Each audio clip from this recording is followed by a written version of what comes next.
Le danois en toute simplicité. Grand débutant. Partie 1 sur 3. Écrit et raconté par LingoWave. Nous avons divisé notre nouveau programme de cours pour l'apprentissage des langues en différentes étapes. Commencez par les livres pour grands débutants, suivis des livres pour débutants, puis débutants avancés. Ensuite, passez au cours du niveau intermédiaire, puis testez et renforcez vos connaissances avec le niveau conversation. Cet audiobook est divisé en plusieurs parties. Bien qu'il permette différentes façons d'apprendre et répondre à divers besoins, cet audiobook a été conçu pour vous aider à améliorer votre capacité à comprendre, parler et mémoriser une nouvelle langue.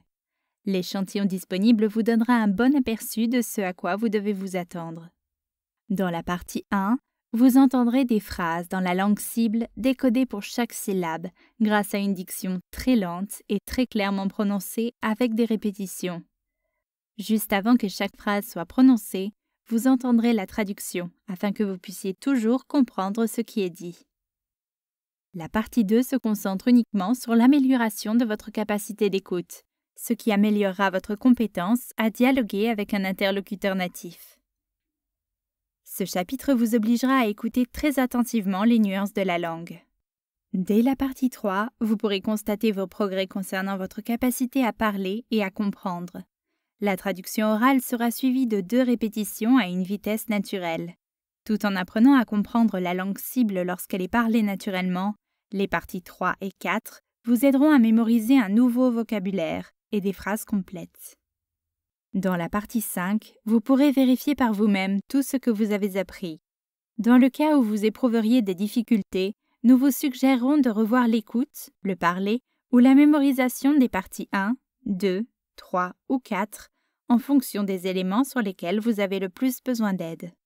Nous avons développé nos audiobooks afin de vous permettre d'apprendre sans e-book. Cela vous permet d'améliorer vos connaissances de la langue où que vous soyez, lors de vos déplacements ou autres.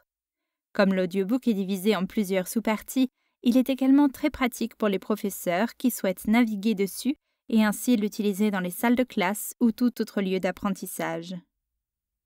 Les sujets abordés dans ce livre sont les suivants: dire bonjour et se présenter, demander des renseignements personnels, poser des questions sur des personnes ou des choses, parler de l'heure et de la date, parler de l'emplacement des choses, décrire des choses, aimer et ne pas aimer, parler des capacités, parler de l'apparence, parler de la personnalité, parler de la météo, parler de nourriture, parler de la maison, pièces et meubles. Chapitre 1. Partie 1. Les salutations. Bonjour. Hej. Hej. Hej. Hej. Enchanté. Hyggeligt at møde dig. Hyggeligt at møde dig. Hyggeligt at møde dig. Hyggeligt at møde dig. Comment t'appelles-tu? Hvad hedder du? Hvad hedder du? Hvad hedder du? Hvad hedder du? Je m'appelle Alex. Jeg hedder Alex. Jeg hedder Alex. Jeg hedder Alex. Jeg hedder Alex. Je suis Alex. Jeg er Alex. Jeg er Alex. Jeg er Alex. Jeg er Alex. Quel est ton prénom? Hvad er dit fornavn? Hvad er dit fornavn? Hvad er dit fornavn? Hvad er dit fornavn? Mon prénom est Daniel. Mit fornavn er Daniel. Mit fornavn er Daniel. Mit fornavn er Daniel. Mit fornavn er Daniel. Quel est ton nom de famille? Hvad er dit efternavn? Hvad er dit efternavn?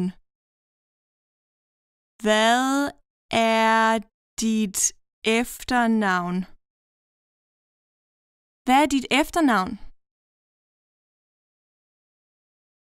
Mon nom de famille est Potter. Mit efternavn er Potter. Mit efternavn er Potter. Mit efternavn er Potter. Mit efternavn er Potter. Peux-tu l'épeler? Hvordan staver du til det? Hvordan staver du til det? Hvordan staver du til det? Hvordan staver du til det? C'est P-O-T-T-E-R. Det staves P-O-T-T-E-R. Det staves P-O-T-T-E-R.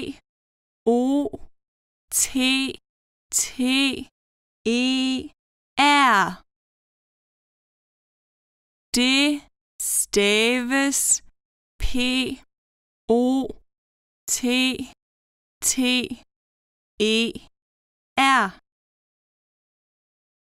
Det staves P-O-T-T-E-R. Comment vas-tu? Hvordan har du det? Hvordan har du det? Hvordan har du det? Hvordan har du det? Je vais bien, merci. Fint, tak. Fint, tak. Fint, tak. Fint, tak. Je vais très bien, merci. Rigtig godt, tak. Rigtigt godt, tak.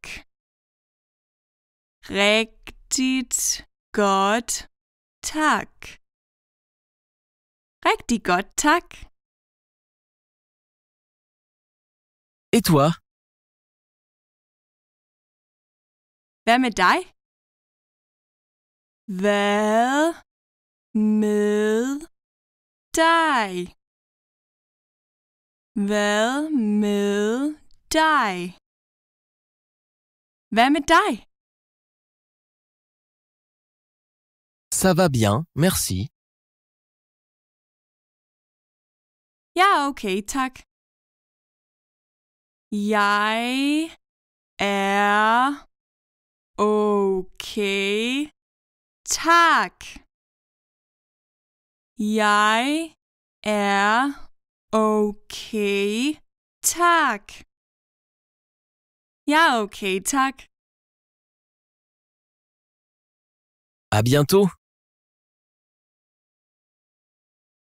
Vi ses. Vi ses. Vi ses.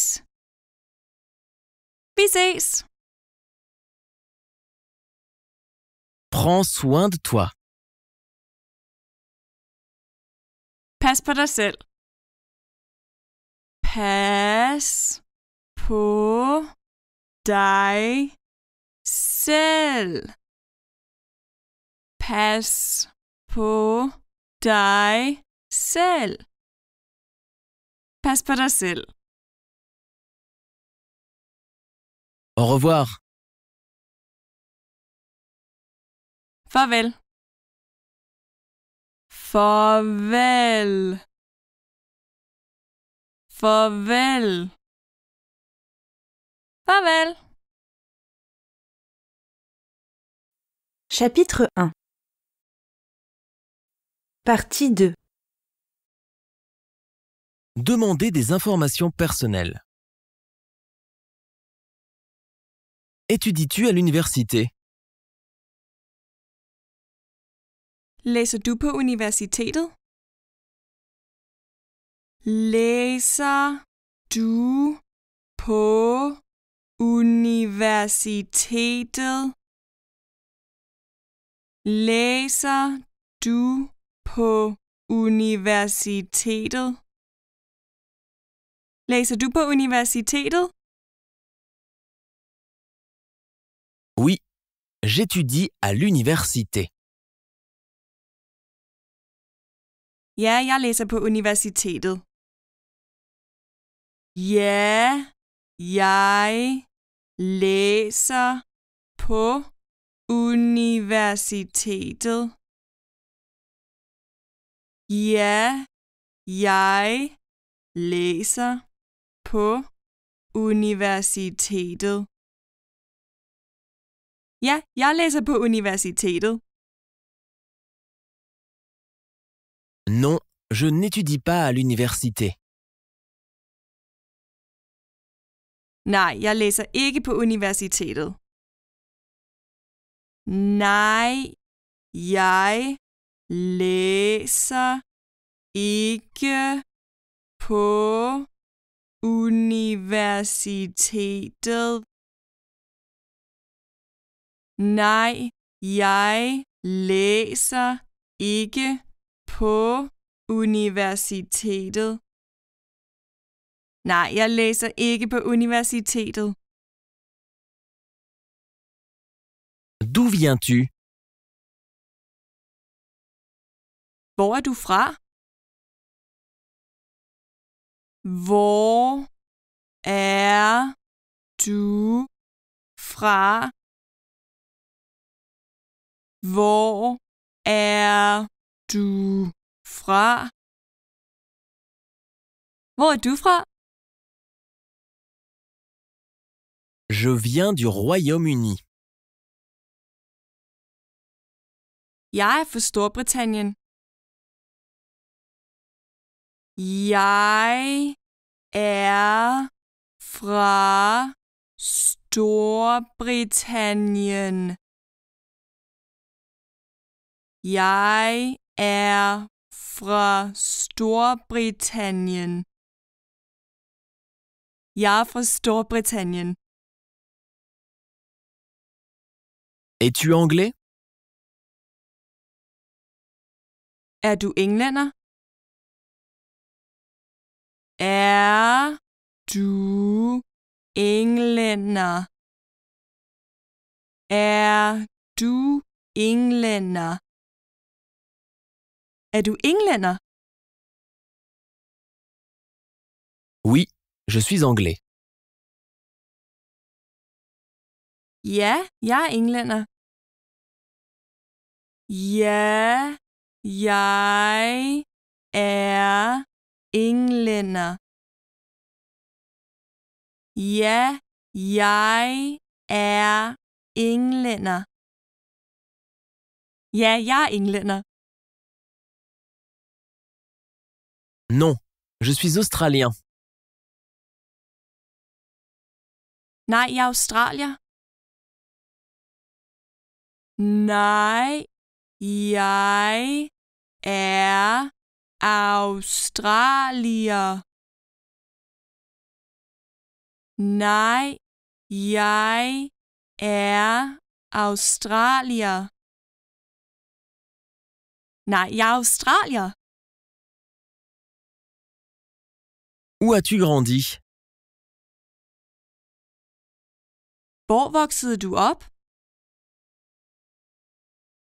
Hvor voksede du op? Hvor voksede du op? Hvor voksede du op? J'ai grandi à Berlin. Jeg voksede op i Berlin. Jeg voksede op i Berlin. Jeg voksede op i Berlin. Jeg voksede op i Berlin. Quel âge as-tu? Hvor gammel er du? Hvor gammel er du? Hvor gammel er du? Hvor gammel er du? J'ai 17 ans. Jeg er 17 år gammel. Jeg er 17 år gammel. Jeg er 17 år gammel. Jeg er 17 år gammel.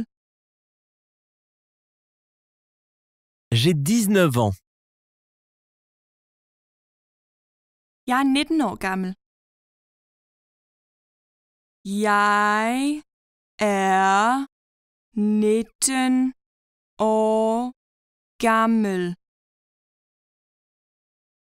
Jeg er 19 år gammel. Jeg er 19 år gammel. Quel âge a ton frère?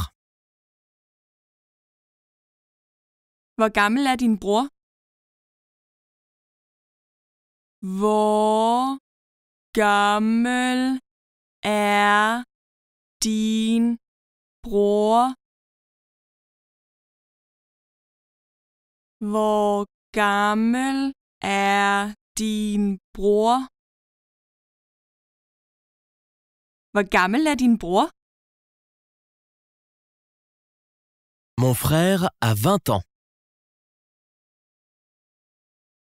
Min bror er 20 år gammel. Min bror er 20 år gammel. Min bror er 20 år gammel. Min bror er 20 år gammel. Elle a 25 ans. Hun er 25 år gammel. Hun er 25 år gammel. Hun er 25 år gammel. Hun er 25 år gammel. Quel âge as-tu? Hvor gammel er du? Hvor gammel er du? Hvor gammel er du? Hvor gammel er du? J'ai 34 ans. Jeg er 34. Jeg er 34. Jeg er 34. Jeg er 34. J'ai 39 ans. Jeg er 39. Jeg er 39. Jeg er 39. Jeg er 39. Quel âge a Daniel? Hvor gammel er Daniel? Hvor gammel er Daniel? Hvor gammel er Daniel? Hvor gammel er Daniel? Tom a 42 ans. Tom er 42. Tom er 42. Tom er 42. Tom er 42. Il a 56 ans. Han er 56. Han er 56. Han er 56. Han er 56. Quelle est ta profession? Hvad er din profession? Hvad er din profession? Hvad er din profession? Hvad er din profession?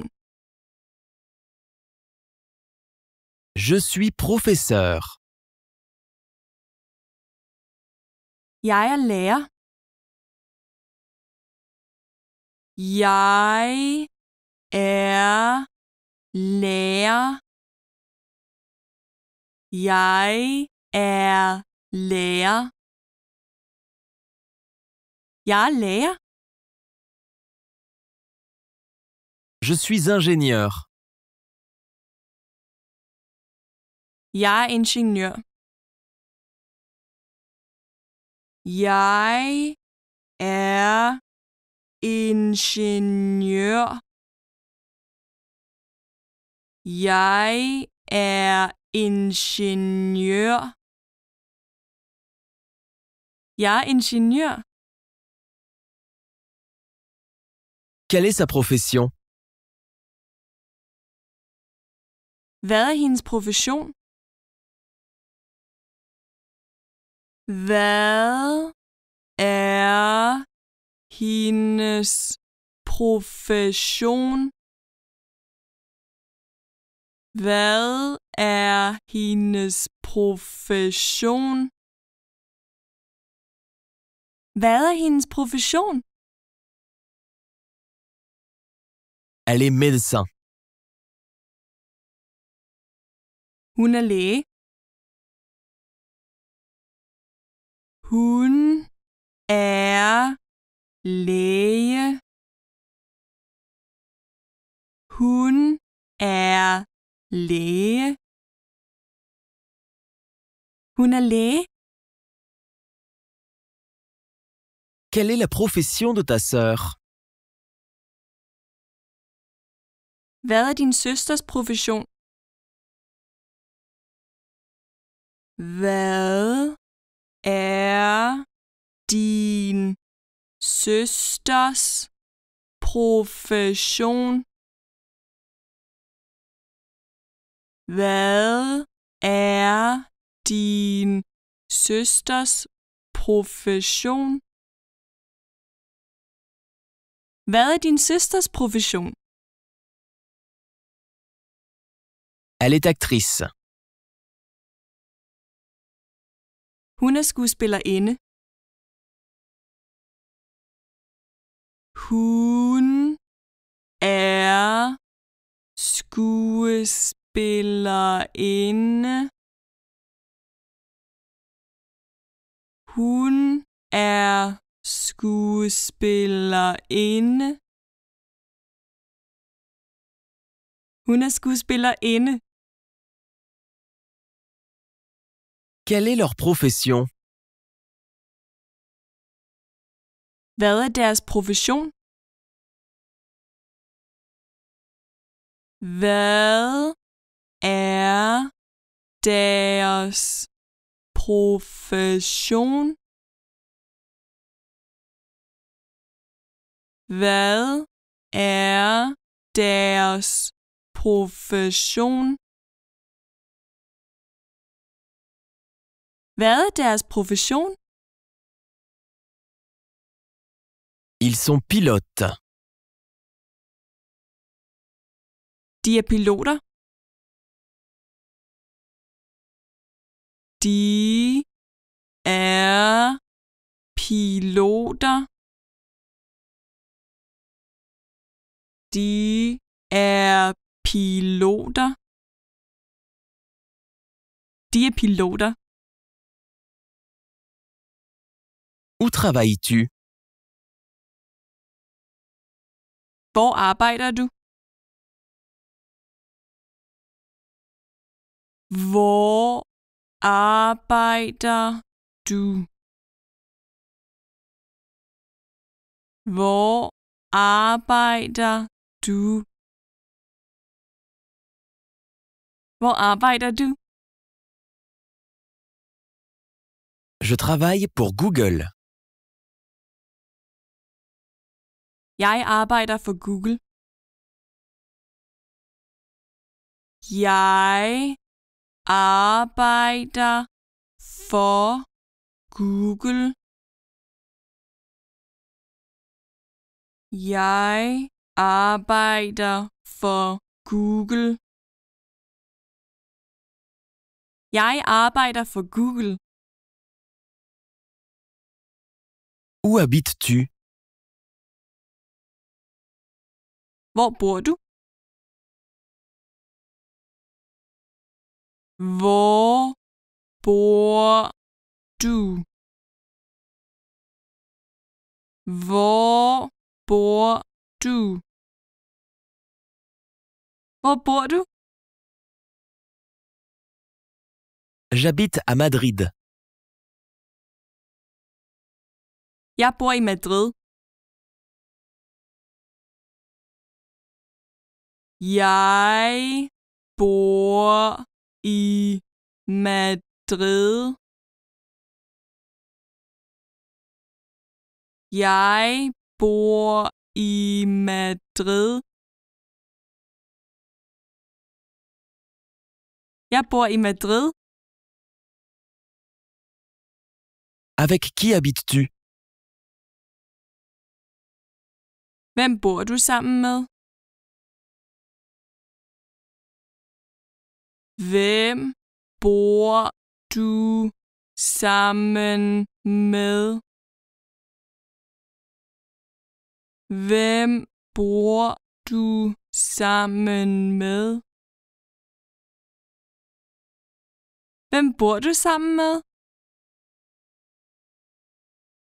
J'habite avec mes parents. Jeg bor sammen med mine forældre. Jeg bor sammen med mine forældre. Jeg bor sammen med mine forældre. Jeg bor sammen med mine forældre. J'habite seul. Jeg bor alene. Jeg bor alene.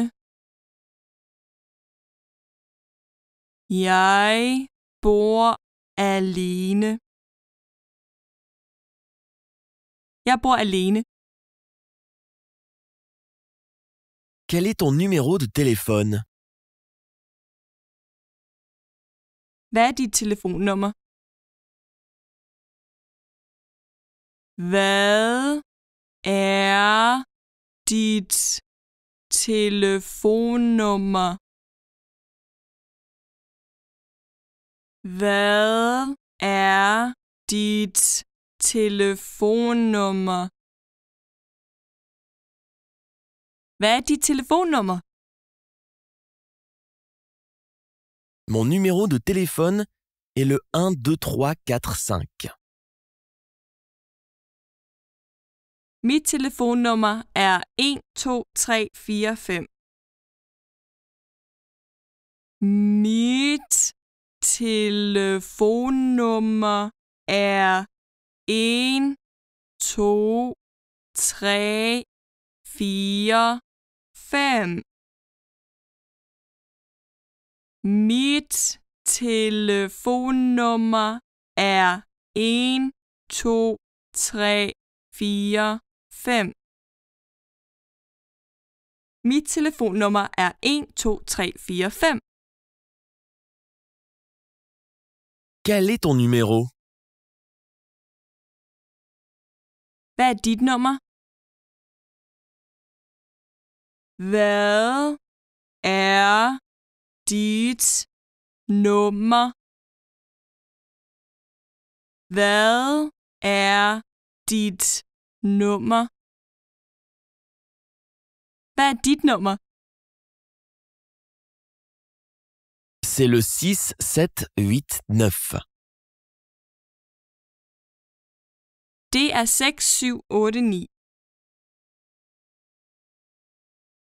Det er 6 7 8 9. Det er 6 7 8 9. Det er 6 7 8 9. Quand est ton anniversaire? Hvornår er din fødselsdag? Hvornår er din fødselsdag? Hvornår er din fødselsdag? Hvornår er din fødselsdag? Mon anniversaire est le 8 mars. Min fødselsdag er den 8. marts. Nous espérons que vous avez apprécié cet aperçu. Pour continuer à écouter ce livre audio sur Google Play Livres, utilisez le lien dans la description de la vidéo.